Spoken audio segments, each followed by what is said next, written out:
Welcome to Stuff You Should Know, a production of iHeartRadio's How Stuff Works.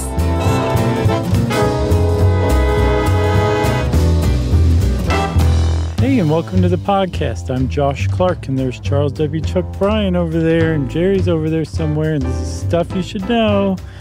And it's about, this recording session is off to as auspicious a start as the Bay of Pigs invasion, Chuck. Am I right? Yeah, nice little tie-in there. Thank you very much. It's what I'm paid to do. Yeah? I think so. Isn't that what they pay us for, to be witty and incisive? I think so. I think so, too. So, Chuck, I know, to my astonishment, that you were not alive during the Bay of Pigs invasion. No. You came along a good decade after that, from what I understand. 10 full years. I didn't want anything to do with it. No, and I can understand why, because it was about as big a stinker as far as foreign policy and military intervention goes. Certainly, the U.S. has made bigger blunders. A lot more people died through some of our misadventures abroad. But this one is perennially the one that's pointed to as like, this is really a case study in how terribly wrong things can go and how decisions were made at basically every level and at every stage that made sure that the Bay of Pigs invasion, which was the United States supporting an invasion of Cuba by Cuban dissidents, that it's about as bad as it can go. That was like the perfect example of that. Yeah, it almost makes you think that if there was a God who cared about American politics, that God was saying, don't invade Cuba over and over again. Right. Don't invade Cuba. And like, I'm doing all I can. I'm pressing all the buttons here. Everything's going wrong. Warning, warning, don't do it. Right. Or God really loves Fidel. Well, maybe so. Because that was the whole point. The whole reason that America supported this covert action, really, it went a lot further than support, like drummed up a covert action led by the CIA. The military was secretly involved. It was illegal internationally. But the whole reason was to get rid of Castro. Because on New Year's Day of 1959, Fidel Castro took control of Cuba from then existing president Fulgencio Batista.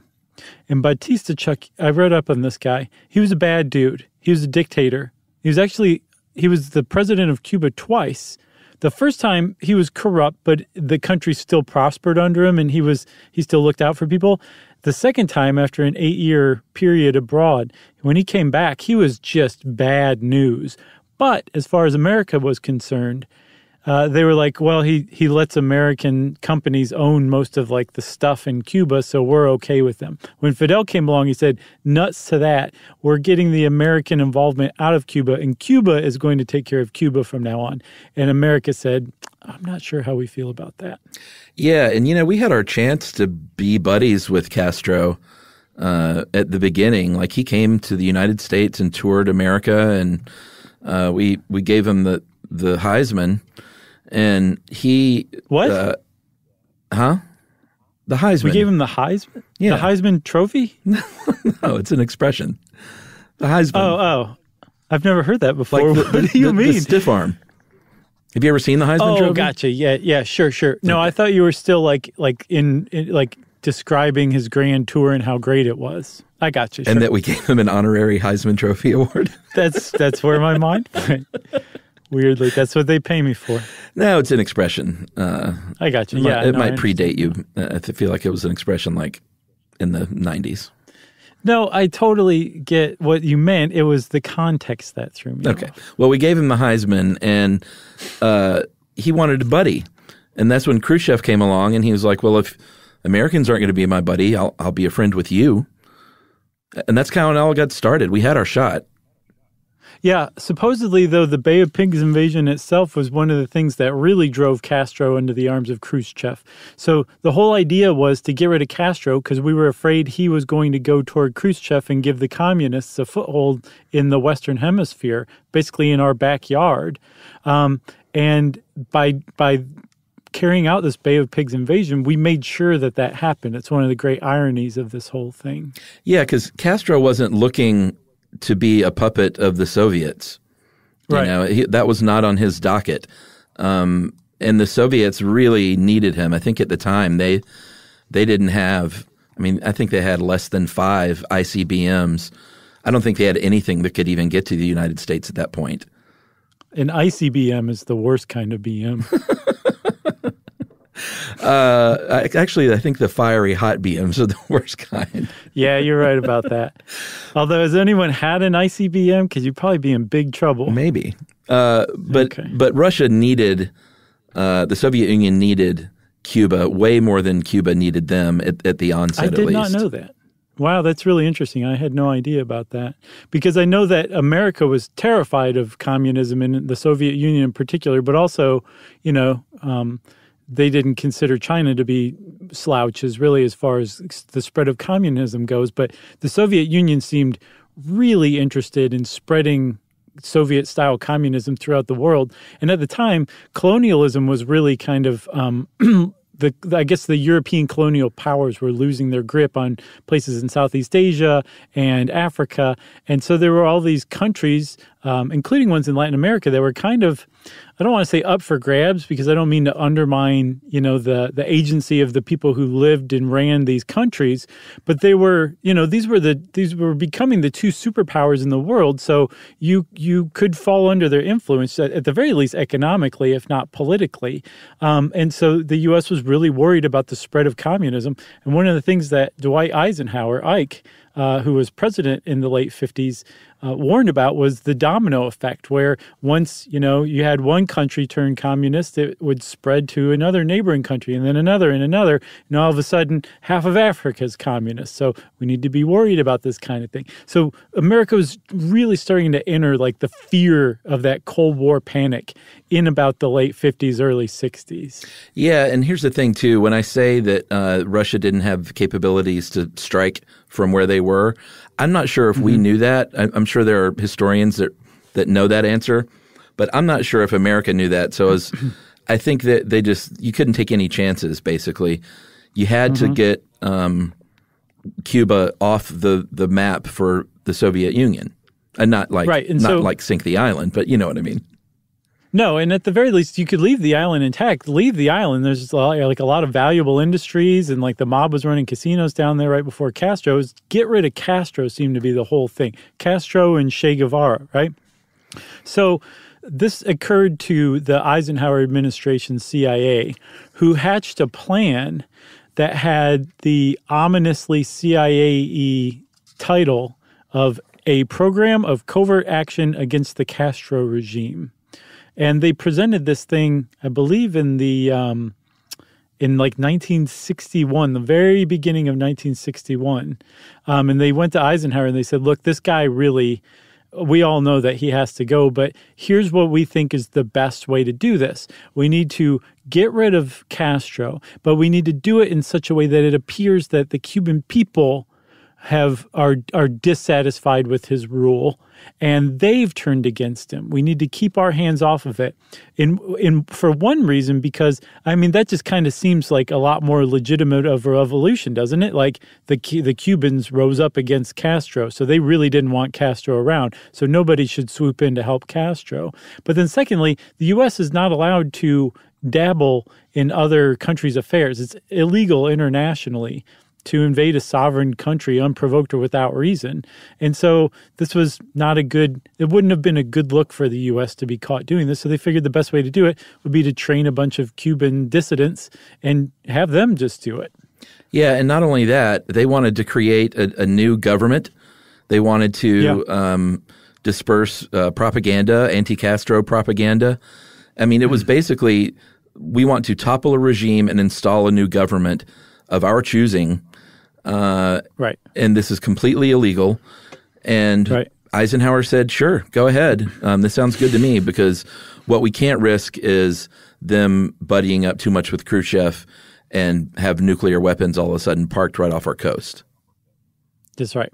So they went to Miami, where else would you go to recruit Cuban defectors? Perfect place. Sure. Because they were defecting, and there were a lot of unhappy Cubans that didn't like Castro that left, and they were there just sort of waiting to be called upon, and very willing to be called upon by the CIA, as it turns out. Yeah, and apparently when they started like amassing this group of recruits, they first started training them in the Everglades in Florida. Yeah. And they learned things like cryptography and demolitions and guerrilla warfare and all that stuff. But it was, I guess, an open secret, or maybe common knowledge is a better way to put it, among Cuban dissidents in Florida, that the CIA was training a group down there. But the CIA, bless their hearts, they tried to at least make it seem like they weren't from the CIA, which is a very CIA-type thing to do. So the CIA agents, said that they were from a very powerful company that was bent on removing communism from the world. Kind of true. And, yeah, sure. But then one of the Cuban dissidents would, the CIA agent says, what? And the CIA agent said, what? And the cat was out of the bag. Yeah, and these were not... they had to train these guys up. There were a bunch of students, obviously. If you think about dissidents leaving Cuba, you can have a lot of student involvement. But there were also just professionals. There were doctors and lawyers and farmers. There were people that had no money. There were people that had quite a bit of money for Cuba. And They all didn't like Castro, though, but almost none of them had any kind of prior training. And why this hasn't been made into a movie yet is just flabbergasting to me, because this has all the elements of a great movie. Yeah, especially if you do it from the view of the dissidents who are trained into a paramilitary group. I think that would have to be your protagonist. Yeah. Right. Because it's been touched on before, like it was in The Good Shepherd, that Matt Damon movie about the origin of the CIA. Yeah. They touch on, I believe it's been referenced at least, but yeah, you're right. There's no blockbuster movie, where like The Rock and Vin Diesel play Cuban guys. Not The Rock. Who are like, they also form a bromance too. That really kind of is a subplot to the whole thing. Oh yeah, that's how they ruin it, isn't it? With the bromances? Just that or by casting The Rock and Vin Diesel. Yeah, everything you just said sounded awful, and exactly how it would probably happen. I think Vin Diesel actually released a record recently, which I say props to him, man. He's multifaceted. He's a double threat. Is the name of his one-man band Diesel Fuel? I don't know. Because if not, it should be. It's not a bad one. You want to take a break? Yeah, I think so. It's a great time for a break. Thanks, man. I thought you'd say that. So we're going to take a break, everybody, in case you hadn't heard, and we'll be right back.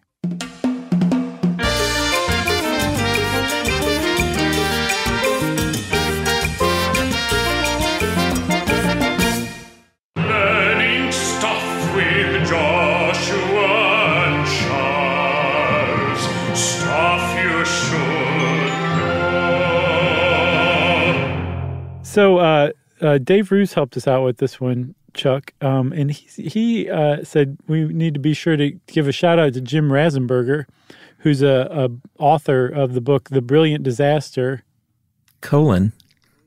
JFK, Castro, and America's Doomed Invasion of Cuba's Bay of Pigs, which is I've seen his work referred to in multiple places. So he wrote a pretty good book about it, and I guess Dave Roos learned a lot from him. So thanks a lot, Mr. Rasenberger. But at where we left off there was a group of Cuban dissidents. I think they reached the ranks of like 1,400 before they stopped recruiting. They were being trained in the Everglades. But they said, hey, we found this way better camp in Guatemala. Let's move everybody there to the rainforest because it's a little more like Cuba's climate. And we kind of own Guatemala. Right. Well, Guatemala was at the very least very much friendly to American interests by this time because we'd already overthrown the Allende government, if I'm not mistaken. Like we had just done that and installed like a pro-American regime. So yeah, this would have been a perfect place to have a secret CIA training camp for Cubans to train to invade Cuba. That's right. Thanks to bananas. That's right. Reference to our past episode on PR. That was such a good one. I think that's my all-time favorite live app. All-time fave, huh? Mm-hmm. I don't know. I'd have to look at the list and really give it thought. That one's up there. I also love the Kellogg brothers. Those are probably my top two. Yeah, that was a good one too, for sure. Remember those days? Why do we have to pick? Let's just say, yeah, it's so weird and foreign now. Remember when we would go in a room with 1,500 other people and all hug each other? I just broke out in like a cold sweat at the idea of that. It's funny when you watch TV shows and they were filmed, prior to the pandemic. You're standing too close together. Somebody put on a mask. Yeah, you're making me nervous. Do you have anxiety dreams too about proximity? No, I have anxiety dreams about politics. See, I have a lot of anxiety dreams lately. I mean, not lately, for the past 9 months, every once a week or so, about somebody, being all up in my grill. And I'm like, what are you doing? What are you doing? Get away from me. Stand back, sir. Which is ironic because I love being close to people physically. I know. I think that's probably why you have anxiety, is because there's a tension there. No. If you were naturally stay over there. Sure. I got to tell you, that part of the pandemic's been kind of easy for me. Right. So I'm standoffish to begin with, Oh, goodness. So, Chuck, one of the things that I thought was kind of cool about this group of people, this group of Cuban dissidents who were trained into a paramilitary group, the CIA had the foresight to give them serial numbers starting at number 2,500. That's pretty funny. So that if any one of them were caught, they could say, well, my serial number is 2550, and they'd be like, oh my God, there's 2,500 people ahead of them. Who knows how many after them? Yeah. When in fact, again, it was just 1,400. In fact, I think their patch said 2,500, and that had a little arrow pointing to it, and then right beside that it said, you see? Yeah. Get it? It was a very elaborate patch. It was. Very colorful, too. And as a matter of fact, it stood out a little too much. And then underneath it said, and there's more to come. Get it? Right? What was under that? Under that was, it's totally not a made-up number. And then below that, there was an arrow that went all the way to the top. Yeah, exactly. It said, start over again. Oh, man. So they were actually called Brigade 2506, and they named themselves after the serial number of one of their fallen comrades who died in training camp in Guatemala. He slipped on a slippery trail during an exercise and fell into a ravine. And what was his name? His name was Carlos Rafael Santana. Carlos Santana slipped on a banana peel. Oh, that Rafael really threw me off, but yeah. Did it not occur to I don't you? know if it was a banana peel. No, it didn't. Yeah. But they said, this is very sad, so we're going to name our brigade after him, and they did. So that's what they've always been known by from that moment on, this invasion force of Cuban dissidents, as they were known as Brigade 2506. And one of the really amazing things about Brigade 2506 is, despite being, like you said, a group of doctors and lawyers and farmers and fishermen and students and coming from all walks of life and socioeconomic status, they actually were trained into a pretty decent paramilitary group. They fought bravely. They fought really well. They held their own, as we'll see. And they were doomed from the start, not really by any of their own fault, which must have been incredibly frustrating for them. Yeah, I imagine so. I mean, they, like I said, they weren't too hard to recruit. They were eager to do this job, and they really wanted to get Castro out of there. And you might think when a new president comes in that things might change. They might kind of revisit this plan, think maybe this is not the best idea.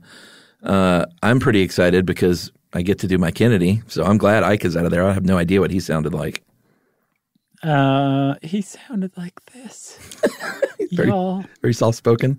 What's your problem?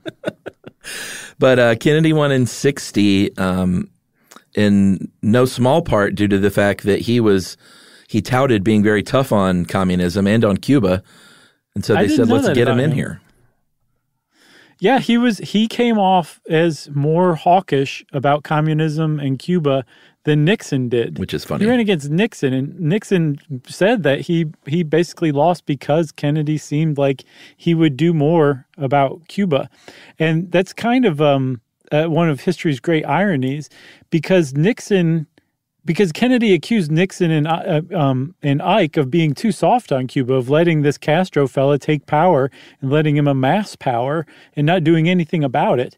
And Nixon had to sit there and take it because he had been sworn to secrecy about this plot to train Cuban dissidents and invade Cuba. And he couldn't be like, actually, that's not true. We've got this really great plan. Let me tell you, viewing audience, all about it. So he had to defend this position of being soft on Cuba, even though he knew they weren't, while Kennedy got to just run circles around him because Kennedy was an unproven guy who seemed more hawkish on Cuba. And some people point to that as how Kennedy won. Crazy. So when he came in, I had no idea about that. But when he came in, he really wanted to prove himself in that respect. And the CIA said, "Are you sitting down? Because we'd like to drop this opportunity into your lap." And they let him in on this plan to invade Cuba with Brigade 2506. And Kennedy said, great. Yeah, they said, "Here's our plan, Mr. New President." And he said, "Yeah, you can stop calling me that." Right. "Mr. President will suffice." And they said, "We're going to take 750 of these men, and we are going to do a D-Day style invasion at dawn on the beachhead in the Bay of Pigs, named so because, well, that's the name of it. It's Bahia de Conchinos in Spanish. It's on the southern side of Cuba." And he said, "It sounds delicious." It does. And they said, "We're going to land on that beachhead. We're just going to root down there and not take Havana or anything, because here's what's going to happen, Mr. President. They're going to get news of this in Cuba, and all these anti-Castro Cubans there are going to know that this is their moment. And they've got some army dudes that are involved. They got some military personnel that are anti-Castro, and they are going to say, all right, now's our time. We're going to rise up to overthrow Castro. And then that's when our 750 men, who are, by the way, totally disguised as Cuban dissidents. Like, we're going to paint planes like American planes, like they're from Cuba and stuff like that. Like, no one's ever going to know. It's the perfect plan. Yeah, we've printed up T-shirts for him that say "Down with Castro." Down with Castro. And he said that's when they're going to join the fight and join this general revolt. And might take a couple of weeks. Bing, bang, boom, easy peasy. And Kennedy said, all right.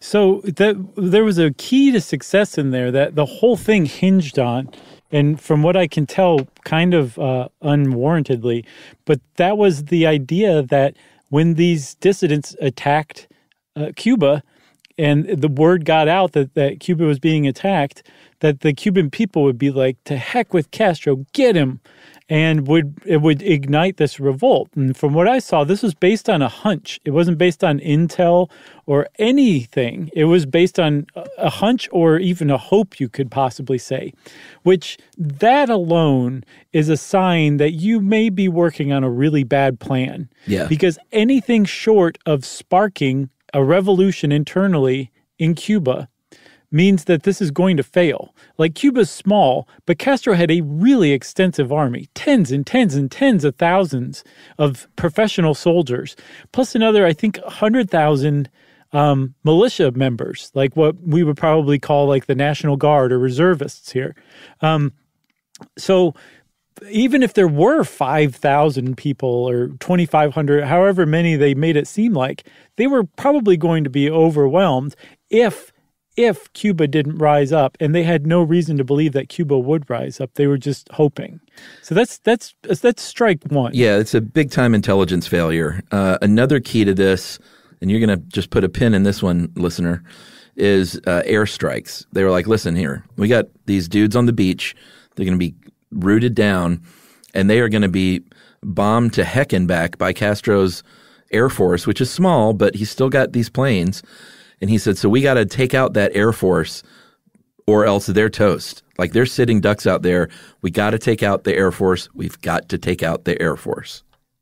Which is, and I mean, it wasn't like out of the question. Like, Castro had a big army of ground troops, but his Air Force was fairly paltry, pretty small. And it was entirely within the realm of possibility to strike all of his planes. And if they did do that, that would give this amphibious landing force a real fighting chance to make their way inland. And if this revolution sparked, then there you have it. So that was definitely doable. The problem is Kennedy, when he came in, he was really ambitious about getting rid of communism and making a name for himself as tough on communism and, delivering on what he'd campaigned on. But at the same time, he was also really aware of international image, political image of the United States. And so he said, I'm really worried that this is going to be like Chuck said. He knew who you were, Chuck. That this is going to be too bing, bang, boom. Like there's going to be a lot of blowing things up, and it's going to be obvious that the United States is involved in this, and we just can't have that. So let's go smaller, for one. And also, this place where we're going to land, it's a little too close to Trinidad, which is a pretty populous town in Cuba. That seems a little hostile and aggressive. Let's move it to the middle of nowhere, this place called the Bay of Pigs, and start there. And that was a really big issue for the plan, because one of the reasons they chose that landing site near the city of Trinidad in Cuba is because it was near the mountains. And so if the guerrillas' amphibious landing failed and it was broken up, they could flee to the mountains and then regroup and start launching a guerrilla war from the mountains instead. This place at the Bay of Pigs was nowhere near anywhere. It was near swampland, and I think there was 60 miles of swamp between the Bay of Pigs and the mountains. So there was no melting into the mountains to escape. It was all or nothing when they moved that landing site. And that was another big thing that Kennedy did, along with saying, make it smaller, make it seem more like Cuban dissidents are the ones who are really behind this. Yeah, and the third thing he did was said, I don't like this dawn invasion thing. He's like, this has got to happen under the cover of night. We got to be out of there by dawn. We can't have any inkling that we're involved in any way. And I know that paint job on these planes is pretty good, but it looks a lot better at night, guys. So let's go in there at night. And this was like a month out. And the CIA was like, dude, we had a plan here, and you're telling us to make it smaller, put it in a different place, to change our time of invasion. And this is a big deal. Like, this is not how things work. You can't just change everything a month out and expect it to go down the way you want it to. And this was everybody's chance to back out entirely. Like, this was the moment where somebody could have and should have stood up and said, you know what, this has got disaster written all over it now. We can't do this. We just need to back out and not go through with it at all. And nobody did it. No, and this has all the hallmarks of any like corporate project where you've been working on something in this plan and developing like this whatever it is you're developing, and then somebody comes along and says change this, this, and this, and completely alters it. But then you try to go ahead with the idea anyway, and it doesn't fit. It doesn't work. Enough fundamental things have changed that it just isn't like the original any longer. And usually, just speaking from experience, when that happens, you just scrap it and start all over. You either don't do the project. Yeah, New Coke's a great example. Actually, New Coke's a terrible example. Let's go with Slice. Okay. Apple Slice. Sure. So Apple Slice started out as something called Aspen. It was an apple-flavored cola, and people loved it. But then they took it away. And when Slice came out as a new citrus-based soft drink, I think Pepsi owned it, they threw Apple Slice in. But it was really Aspen. But they just threw it in and rebranded it as Apple Slice. It didn't work because it was something else, and they had just tried to clomp it on to the existing framework without adjusting it or altering it. And Apple Slice went the way of the dinosaur when Aspen had been so beloved. So the Bay of Pigs invasion is on. Kennedy felt like he had to do something because the Soviets were buddying up to Castro, and he could not take the risk of them installing nuclear weapons right there 90 miles off the coast. So they pressed forward. A few days before the invasion, the 2506 were moved from Guatemala to where they were going to launch from, which was a CIA camp in Nicaragua called Happy Valley, very ironically. And just a few days before the invasion, the New York Times published a story about the operation, basically outed the whole thing. And Kennedy had to say something. So he said a bunch of words that were lies. He said, first, I want to say there will not be under any circumstances or conditions an intervention in Cuba by the United States Armed Forces. This government will do everything it possibly can. I think it can meet its responsibilities to make sure there are no Americans involved in any actions inside Cuba. Days before they were about to do that very thing.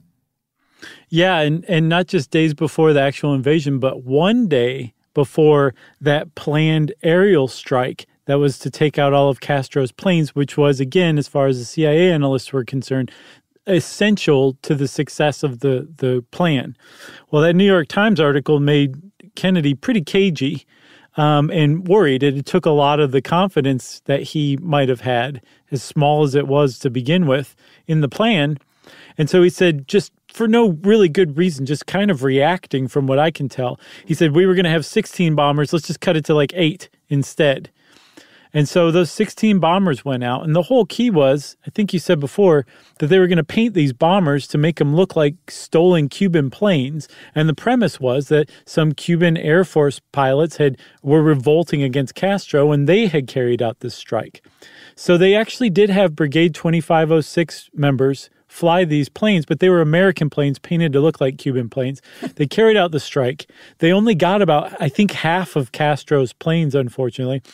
And then as part of the ruse, they flew to Miami, landed, and said, we're defecting to Cuba, or from Cuba, wink, wink. And so the press was brought out for a press conference.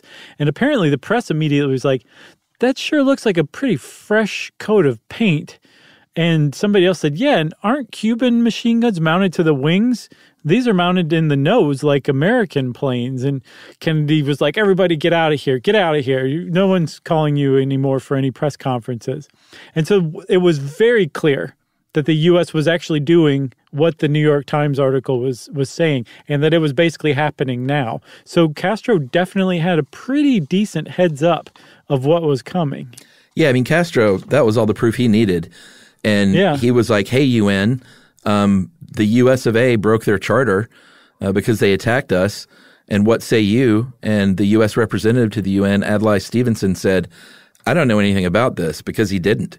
He was in the dark about this whole thing. And he was really upset about this, obviously, because the CIA was doing this all very, very privately. And then Kennedy made one more big decision. Is they said, listen, you sent half the planes that we wanted, so we only destroyed half their Air Force. That's how that works, sir. He said, They said, so we need to send in another airstrike because they still have half their Air Force and that they're still sitting ducks. It'll just take them twice as long to make them dead. And he said, you know what? We can't do it. We cannot go in with a second airstrike. Whoa.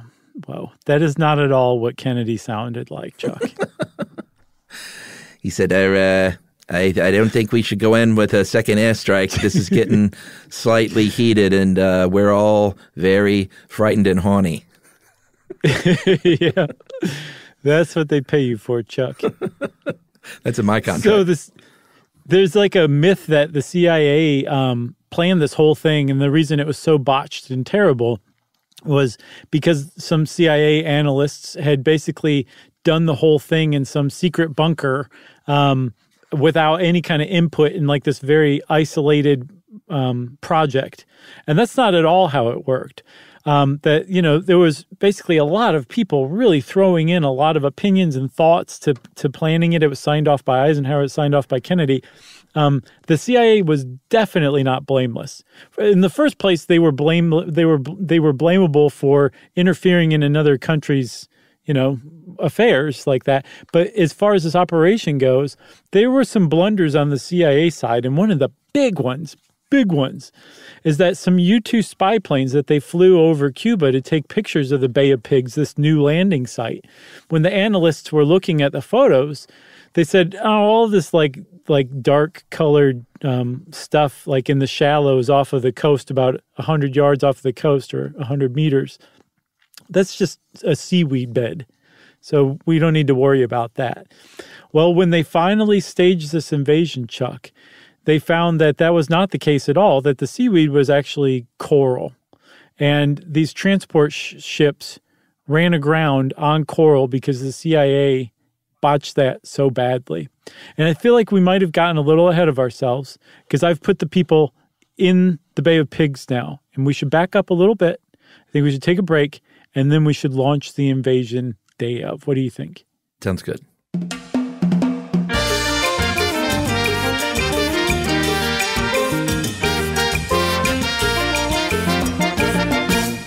Learning stuff with Joshua and Charles.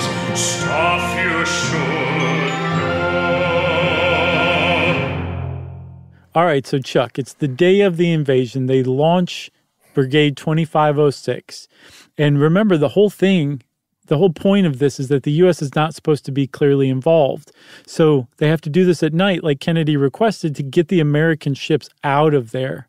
So you've got American supply ships holding supplies for this amphibious force of Cubans, Brigade 2506, and they're starting to run aground on the coral reef. And that was just the first of many, many problems that they ran into that day. Yeah, I mean, coral is not the kind of thing, 100 yards out from the beachhead that you can deal with very easily. It's not like they were like, all right, we'll just walk on this razor-sharp coral and get everything in there. Everything's getting wet. All this radio equipment is, and these weapons are getting waterlogged and drowned out.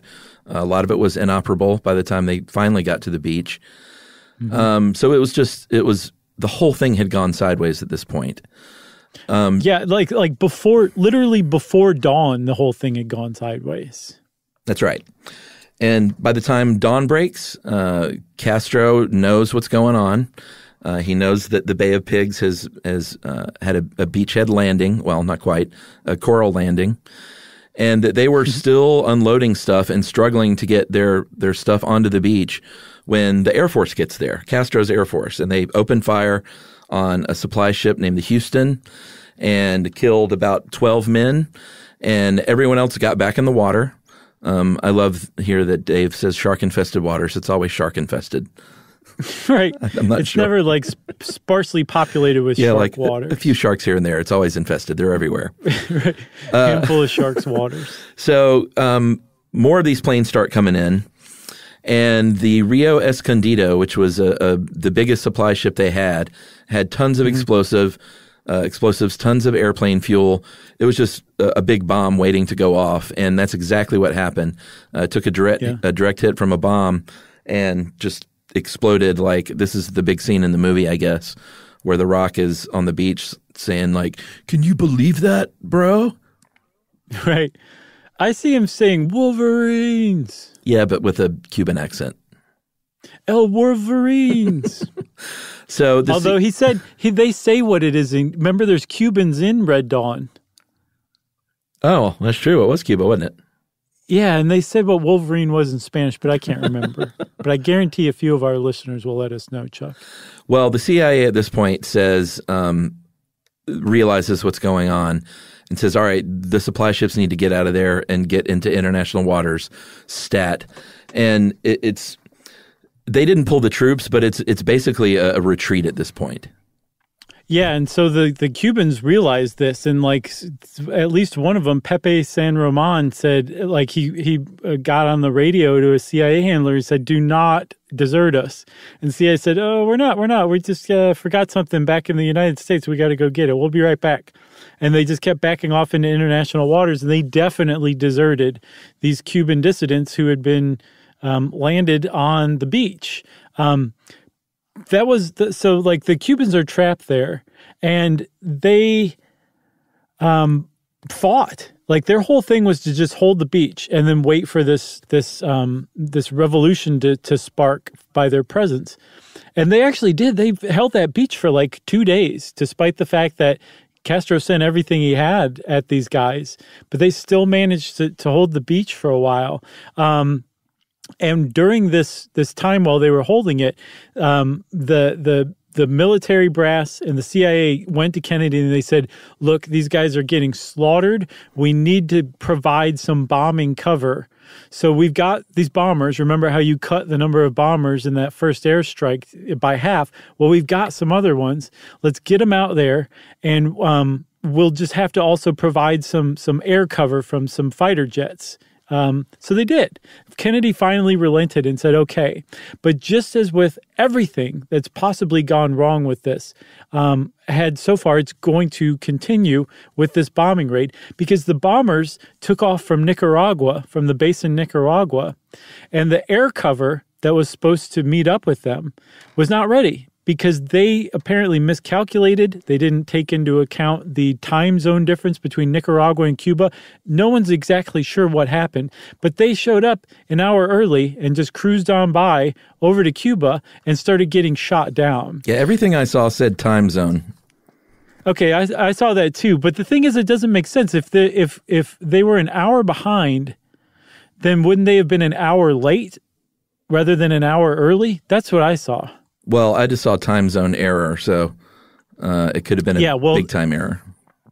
But whatever it was, they showed up basically an hour early, and they got shot down. But the problem that I saw with that in particular, Chuck, was these were not Brigade 2506 pilots. They were Alabama Air National Guard pilots, straight up Americans who were flying a bombing mission over Cuba now at this point in this botched Bay of Pigs invasion. And they got shot down, were killed, and captured. Their bodies were captured by Castro, who basically paraded them around Cuba for the international press saying, this is an American. Look, the Americans are bombing. And America denied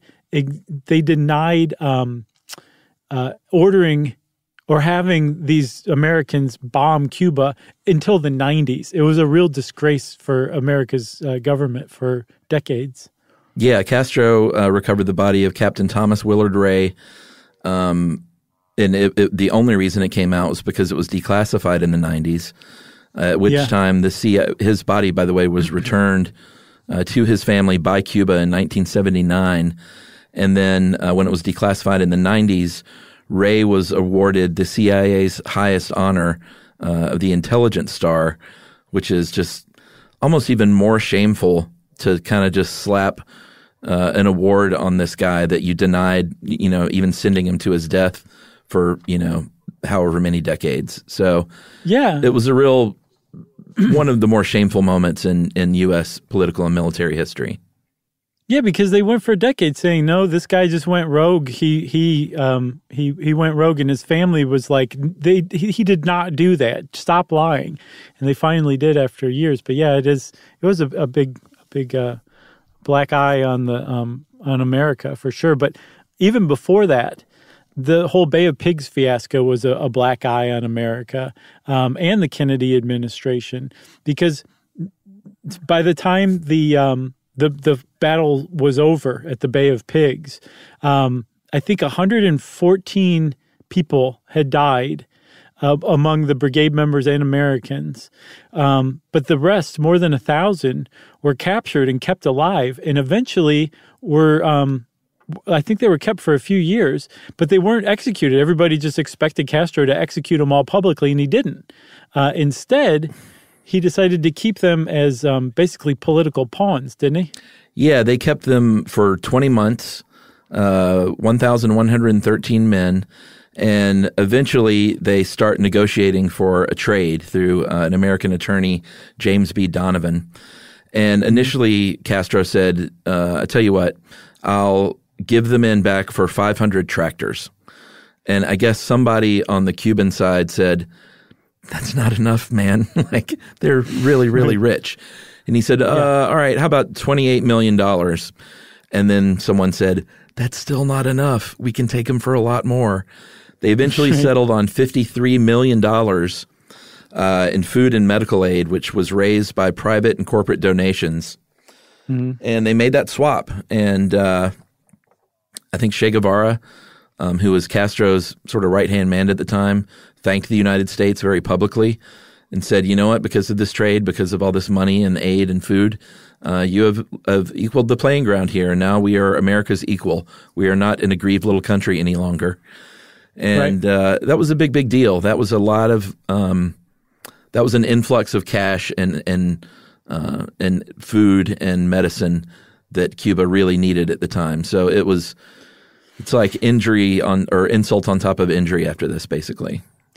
Yeah, and not only that, the attack, the fact that Castro fended off the attack, and then the fact that Castro negotiated another $53 million in aid from the attack helped Castro really solidify his power there. So, he might have been shaky at some point before the Bay of Pigs. He was not afterward. He was a beloved leader who showed that he could and would defend Cuba.